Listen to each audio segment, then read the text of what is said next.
Quizás hayas escuchado hablar poco de Luisa Isabel de Orleans, la reina de España que lleva el poco honroso título de la más escandalosa. Nació el 11 de diciembre de 1709 en el grandioso Palacio de Versalles. Era hija de Felipe, duque de Orleans y regente de Francia, y sobrina nieta de Luis XIV, el gran rey Sol. Por su nacimiento parecía llamada a un gran destino. Por eso, a una edad muy temprana, fue prometida en matrimonio al príncipe Luis de Borbón, hijo de Felipe V de España, y heredero del trono español como futuro rey Luis I. Se trataba de una boda de familia, un pacto entre casas reales estrechamente emparentadas porque todo quedaba entre Borbones. Y, sin embargo, este evento iba a convertirse en uno de los episodios más escandalosos de la historia de la monarquía española. Y ella, Luisa Isabel, por su conducta inapropiada, debido al trastorno límite de personalidad que sufría, iba a ser conocida en la corte española como la Reina Loca. Y esta no era Juana la Loca, sino otra, 200 años después. Soy Luis Quevedo, divulgador científico. Y yo soy María José Rubio, historiadora y escritora. Y esto es Despierta tu curiosidad, un podcast diario sobre historias insólitas de National Geographic. Y recuerda, más curiosidades en el canal de National Geographic y en Disney+. El matrimonio entre Luisa Isabel y el futuro rey Luis I de España tuvo lugar en 1722. Él tenía 15 años y ella solo 12. Luisa Isabel había crecido en una corte francesa frívola y despreocupada. Era la sexta de los 8 hijos que tuvieron sus padres. De niña casi nadie le prestaba atención, así que junto a su hermana menor fue enviada a educarse en un convento de monjas benedictinas, alejada de su familia. Allí realmente recibió la mínima educación posible. Un dato: por mucho que cueste creer, la niña ni siquiera había recibido nunca un nombre de pila y se la llamaba simplemente como Mademoiselle de Montpensier.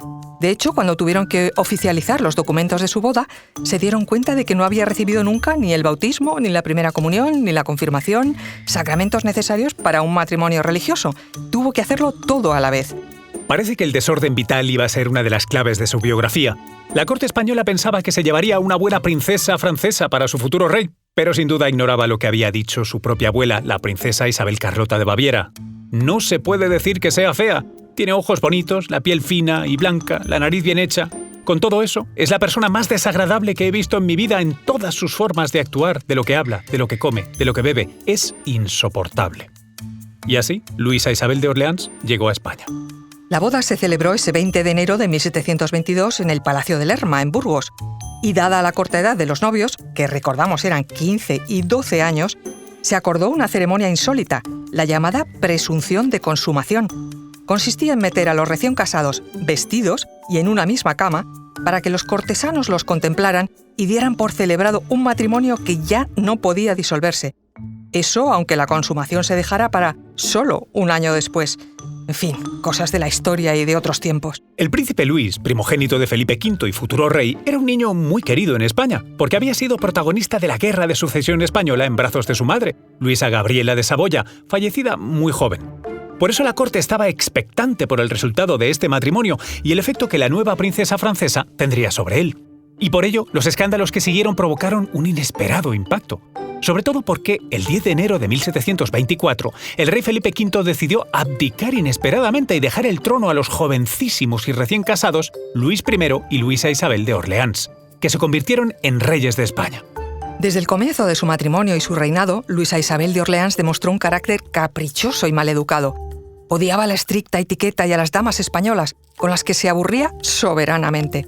Y solo quería estar rodeada de sus íntimas, las que le habían acompañado desde Francia. En pocos meses comenzó a protagonizar los más variados y escandalosos incidentes, más propios de una adolescente rebelde y jamás vistos nunca antes en una reina de España. Luisa Isabel se paseaba por las galerías de palacio en ropa de cama, medio desnuda. Tenía un gran desorden alimentario, hoy sería tal vez una bulimia, e incluso un incipiente alcoholismo. Se atiborraba de alimentos como pepinos y tomates bien regados de vinagre, y cuando se le terminaba la comida o la bebida, se presentaba ella misma en las cocinas de palacio a pedir más. Bebía con demasiada frecuencia, la llamada entonces agua de vida, una bebida alcohólica que la emborrachaba y la dejaba en estado poco decente para ser vista en público. Conmocionó a la corte al ser pillada por las camaristas españolas jugando al pilla-pilla con sus damas francesas, desnudas y en su habitación. Fue acusada de lesbianismo y depravación. De paseo en los jardines del Buen Retiro, fue vista subiéndose a los árboles para recoger frutas, vestida muy ligeramente y sin ropa interior. Simulaba caerse para que los caballeros la recogieran en brazos, causando la risa y la vergüenza de toda la corte. En otras ocasiones jugaba a limpiar los cristales y el suelo de baldosas de los pasillos palaciegos, tirándose al suelo a fregar con sus propios pañuelos de encaje. Pero aún hay más. Cuando se aburría en las ceremonias oficiales, y en especial cuando quería mostrar su desprecio hacia el embajador francés, que la criticaba muy avergonzado, Luisa Isabel respondía a sus preguntas con un eructo o una ventosidad. Provocar la risa de la corte se había convertido ya en su máxima. Por eso, el joven rey Luis I, su esposo, escribió desesperado a sus padres: «No veo otro remedio que encerrarla lo más pronto posible, pues su desarreglo va en aumento». Y así fue. Luisa Isabel fue encerrada y aislada en un apartamento del Real Alcázar durante 2 semanas del mes de julio de 1724. 15 días durante los cuales lloró sin cesar y prometió a su esposo que si la liberaba, empezaría a comportarse como una mujer madura y una auténtica reina. Aunque la promesa y el remedio iban a llegar demasiado tarde. El joven rey Luis I murió repentinamente el 31 de agosto de 1724 de viruelas. Tenía solo 17 años y había reinado tan solo durante 8 meses.